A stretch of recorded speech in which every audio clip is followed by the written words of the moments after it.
and welcome back to another episode of Generation Films. My name is American Ben. So here's the deal. I was originally going to do a viewer-requested video on 40K today, but an article just came out with tons of revealing information about the last episode of The Mandalorian.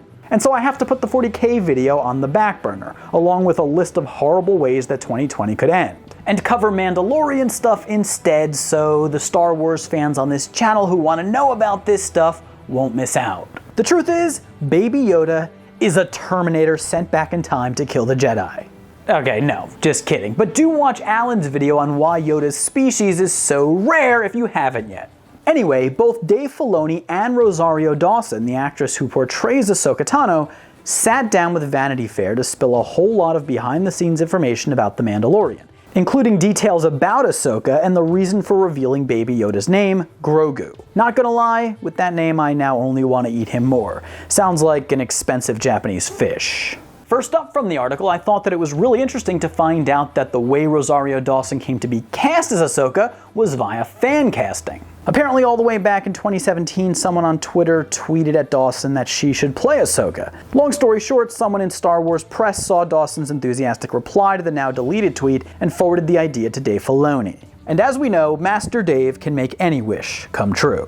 Then when The Mandalorian's second season began to be conceptualized, Dave and Jon Favreau called Rosario and offered her the part. She actually notes in the interview that she had bad reception during this call and had to switch to audio.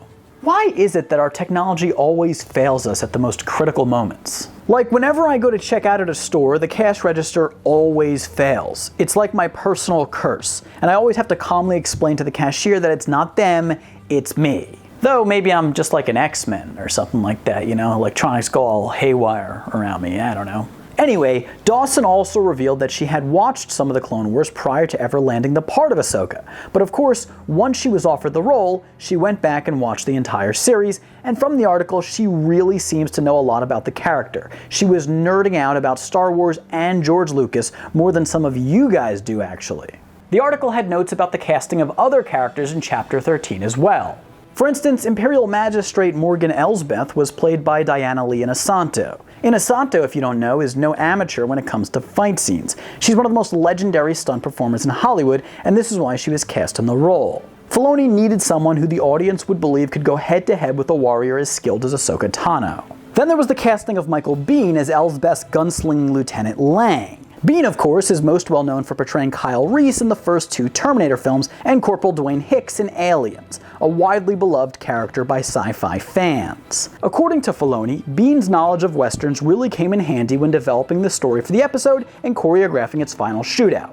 Back to Ahsoka though. When it comes to her look, it turns out it wasn't easy to transform Dawson into the character while still allowing her enough movement to pull off the fight scenes in the episode. She had to wear a ton of makeup, and her montrals and leku, aka her head tails, are actually a prosthetic headpiece that was designed specifically to fit Dawson's skull. The piece clips onto the back of her hair, which keeps it in place even when amidst battle. We also learned more about how the Baby Yoda puppet is operated.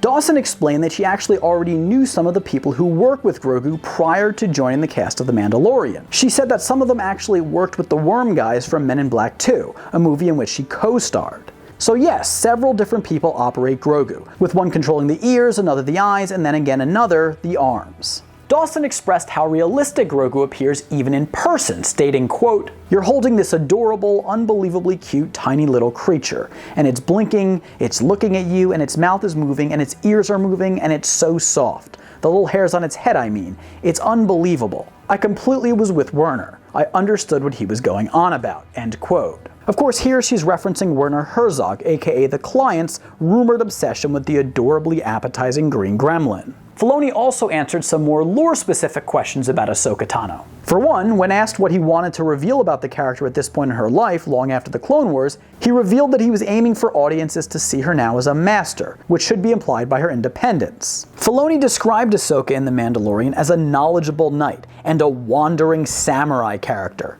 He also stated that he sees her as, quote, heading towards the Gandalf stage, meaning that Ahsoka is now in a position of wise teacher who can guide others through the world. Filoni also explained how he views Ahsoka's evolution from one series to the next. He says in the Clone Wars she's young, naive, brash, and aggressive.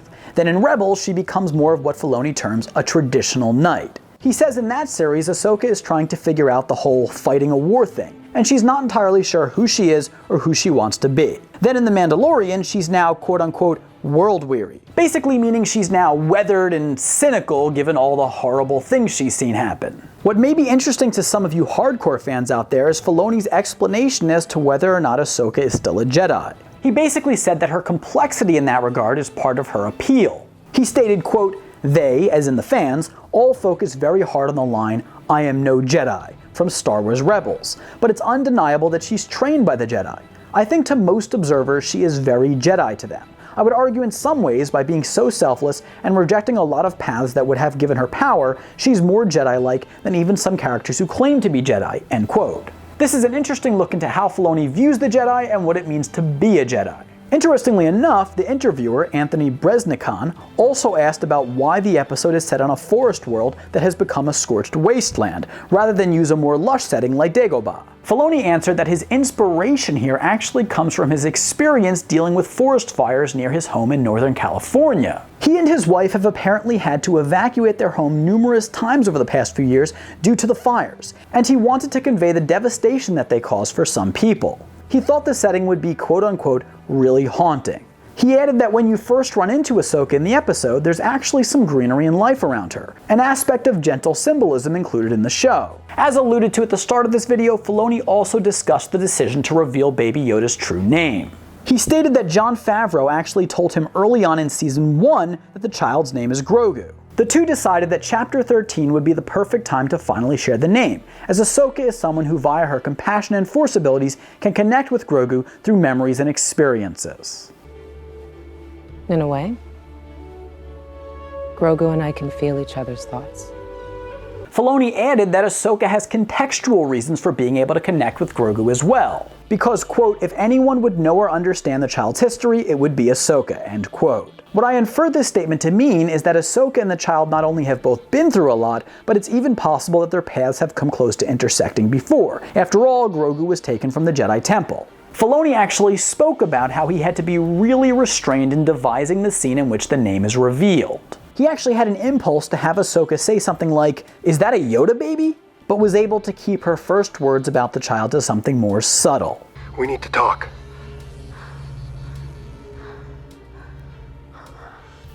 I hope it's about him. Filoni also set up the campfire conversation in Chapter 13 that it is supposed to resemble the scene in A New Hope when Obi-Wan tells Luke about his father's history. Filoni then finished off the discussion about the name reveal by pointing out a clever little Easter egg in the episode. Some of you may have already picked up on this one, but for those who didn't, according to Filoni, when Ahsoka says Yoda's name in the show, the first time it's mentioned in the series, composer Ludwig Göransson had the music briefly switched to John Williams' Yoda's theme.